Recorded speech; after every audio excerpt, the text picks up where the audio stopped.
This is Matthew McConaughey, Natalie Portman. James Patterson, Michael Ian Black, and you are listening to Five questions with Dan Schawbel.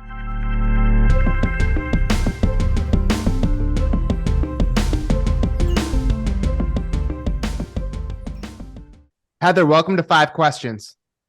Thank you for having me. Even though you became a licensed realtor like your parents, why did you choose to pursue comedy instead? And what did your parents do to persuade you otherwise? So I have a unique situation for a comedian. I'm the youngest of five, which, by the way, isn't unique. If you ever study comedians, the majority of us are the younger ones in the family, which I thought was so interesting because everybody always, I think every president but two presidents are firstborn male. And I feel like a lot of comedians and comedic writers are the younger ones within the family, like because you just see so much and you're exposed to so much.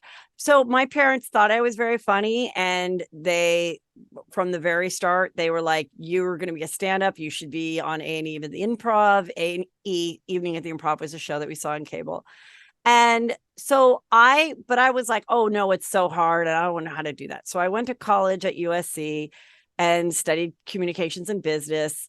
And I got my first job out of school and I wasn't very good at it. And they fired me after 9 months and it was like a corporate job. And so then I started taking this stand-up class and I started taking classes at Groundlings and I already had my real estate license. I got it in between a summer.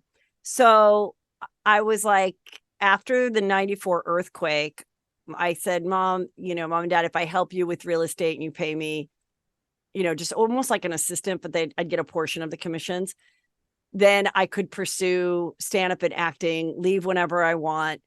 And so that's what I did. And I was really lucky. I was, able to kind of have a regular job, or if my friends got a series, then they'd buy a house for me, So I was like, it was hard to be jealous because I was still like being a realtor, or I'd be at a home inspection in Burbank and someone would be like, were you just on Malcolm in the Middle last night? And I'm like, yep. So I really kind of did both, and they never, they were so encouraging. And then when I did get a job, then I would just leave them, even though I was like on bus benches and all this stuff. And then when I got my job at Chelsea Lately as a writer producer, after like a year, then I did let all my license and stuff expire. And I was like, okay, I think I'm really going to pursue the thing I've always wanted to pursue. And I don't need this other thing to fall back on. What's great is it was so practical and you had a plan B. Most people don't have a plan B. They just go for it and hope it all works out. But if anything were to happen, you could still be a realtor or go into business and do something else. And actually, probably all of that experience you had has kind of paved way into you having your own ventures and thinking more like an entrepreneur too, and having multiple things going on at once. Yeah, I mean, there was always, my dad kind of came from like the Mad Men world. He was a corporate guy who then, it was sort of one of those things. Like once he got into his 50s, people didn't want a creative director back in those days. That was considered very old. So he then joined my mom and they became these famous, the first husband-wife realtors. And I think they spent every dime they made, they put back into advertising themselves.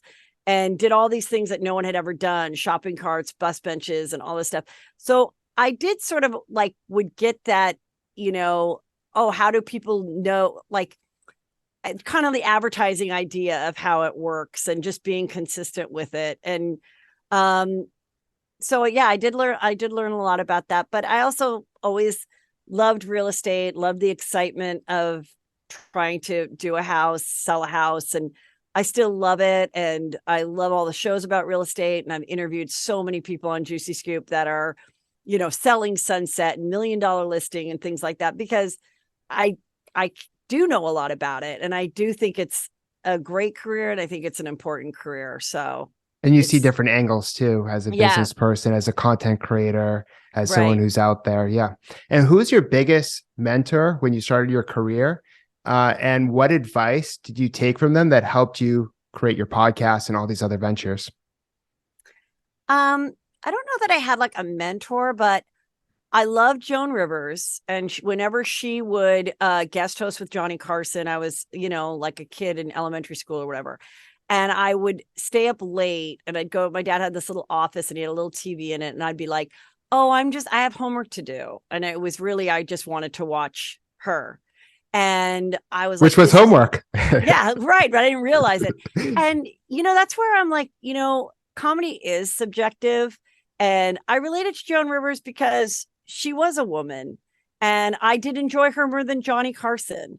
So when people talk about like women in late night or why aren't women further along in this and that, it's subjective, and for whatever reason, the executives would choose these guys and then that's who you'd see in front of you.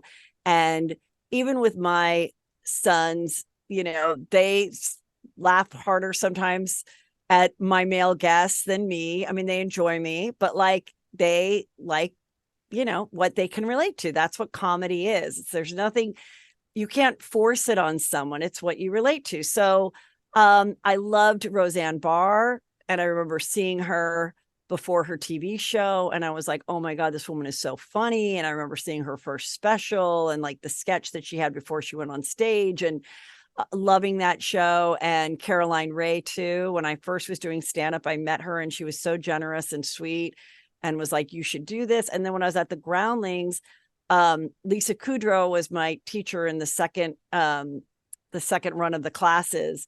And she was extremely encouraging and was like, you have a unique point of view and you get this. You definitely get comedy. You should pursue it. And sometimes it just takes someone like that, just to say you're doing it. You have the gift. Don't stop doing it. I mean, there's no question that even teachers who encourage children when they're in their early ages, those students typically perform better because they have more self-confidence. Right. Totally. Why do you think it's important to call out celebrities for their antics during your podcast and even in the news media? And has that helped or hurt your career, or maybe even both? I think before Juicy Scoop, the podcast became really successful. When it first started, I was still kind of tiptoeing, hoping that I could be, maybe I'd be on The View as a regular, and I was still like testing for things. So in talking about hot topics and talking about people, I would kind of edit my true feelings a little bit. And then it just got to a place where I'm like, I love doing the podcast so much. It is my career. It's what I love. I love the freedom of it. And I don't care. It's so freeing to absolutely be able to say everything I feel about everybody. And I do get a lot of compliments that are like, I love that you're so truthful, but you're never like overly cruel or anything. Like I'm never saying something derogatory, but I'll just call them out for being thirsty or desperate or, you know what, this wasn't a good movie because of this reason. And I know with other people, they might be like, well, I don't want to say I didn't like that movie because I might be cast by that director 5 years from now. And so in sort of just like releasing all of those thoughts in my head of what other career possibilities I could be killing and just focusing on making Juicy Scoop and Heather McDonald as an authentic voice the best it can be, it's just like so easy and so fun. And my people that are really loyal listeners, that's what they come for, because I'm never kissing someone's ass or not being me. And they're used to that with many other outlets and figures. Definitely. So it's how you stand out. And it goes back to what you were saying about relatability and identification. Like people can relate to that or seek that in others too. Yeah, totally. I agree. And based on the experience you've had and the guests you've spoken to, what are the biggest misconceptions about Hollywood and the entertainment business that aspiring talent should be aware of? Well, I think one of the things that I have discussed, which is juicy, and there is an element of it, is kind of what's been going on in the last few years, where I think outsiders think that there's this like Hollywood elite, like coven and all of this. And my biggest my biggest thing to say that is, yes, there are powerful people that can blackmail you, and they're not blackmail you, blackball you, and your career can change in a second because you pissed someone off. All of that is true, but I don't believe that there's like a handful of 10 people that meet in some, satanic basement somewhere and create what? I mean, there's a million channels of television. There's all these different movie studios. There's all these different media outlets. There's hundreds and hundreds of channels on radio, Sirius, podcasts, in which people can get their voices out. And so I think it's kind of fun to explore of like how someone became such a big star and if there's something behind it. But it really doesn't make sense. But what is so great about today versus even 10 years ago is that those strong powers that be were a lot more powerful than they are today, because you do have outlets to get your voice out. And but it's interesting because like there will be something where TikTok or whatever might shadow ban you, where your video doesn't get shown as much. But what I love about the podcast is that so far that has not happened. That is what's so great about the podcast, because if somebody goes and subscribes to the podcast, they're going to listen to it. The powers that be are not going to take my podcast off of their phone, but that can happen with Instagram and TikTok and YouTube and things like that. Yeah, no, that's a great way to distinguish it. The thing that I do every time, like I see a new show, I'm like, okay, who are their parents? Because I've noticed there's a lot of Nepo babies. A lot of Nepo babies. There's a whole article about that where you see a picture of one actor and actress, and then you see who their parents and grandparents or aunts were. And it's like, oh, wow. Like everyone's connected in some way, it seems. I mean, yeah. Or Gavin Newsom is the nephew to Nancy Pelosi. I mean, it's look at the Bushes. Like it's a lot. But I also think, I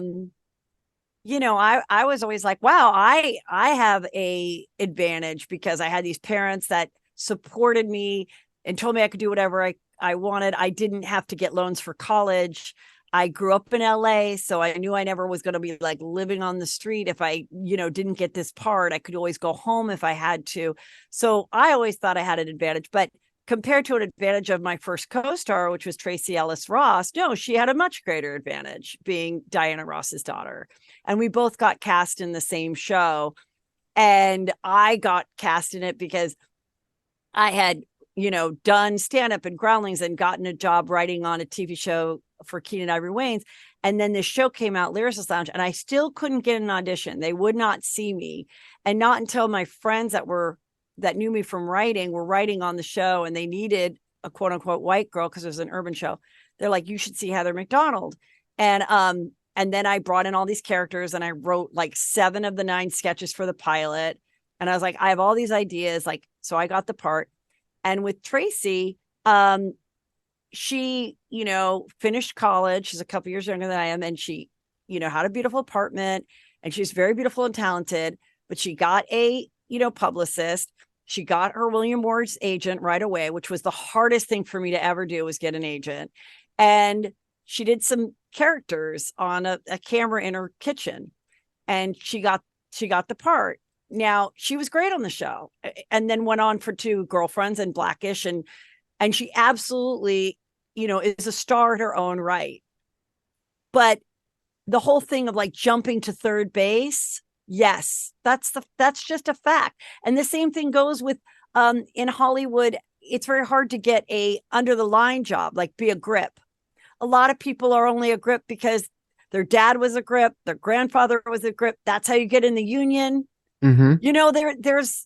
There's that in everything. It's everything, even in corporate America. I remember 100%. back a long, long time ago, I worked for Reebok, and it was really hard to get a job there because all the sons and daughters of the executives got first dibs. That happens everywhere. And I understand it might be kind of hard for someone that did come from such privilege, and, they don't want, but like, yeah, when I think about how hard it was just to like even get someone to see me, to let alone sign me, to like all of those challenges just to get to that place. When if you're Kate Hudson, Mom, I'm 16. I'd like to start acting now. Okay, no problem. Marty Scorsese, would you like to come over for dinner? My daughter's gorgeous. She's 16. Yeah, let's put her in a movie. Like, it doesn't mean that Kate's not talented, but like, and I understand how maybe that those people want to be defensive about it, but like those are just the facts. Absolutely. You know? And what's your best piece of career advice?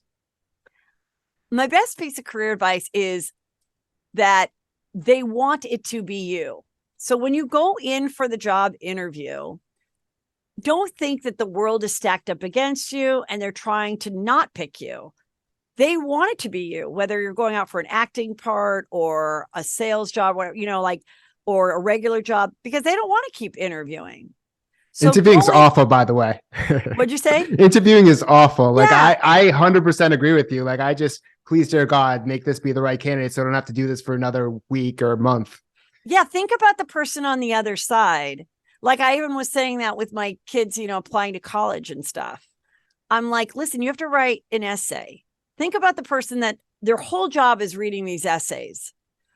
Write something juicy and interesting.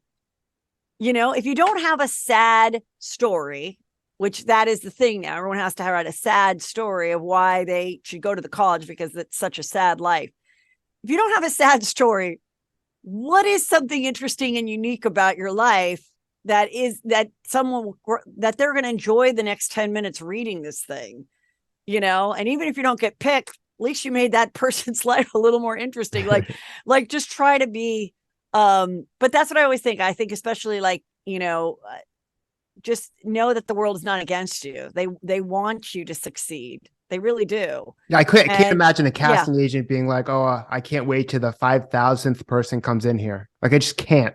Maybe they like it. Maybe some did, some don't. But I think that sounds miserable. You get so much in your head, you know, that I kind of, and I was like that, and so I just am like, yeah, that's what I say, and also, yeah. So that's my advice. Well, that's great advice, and thank you so much for being on the show. Yes. Thank you for having me. This was fun.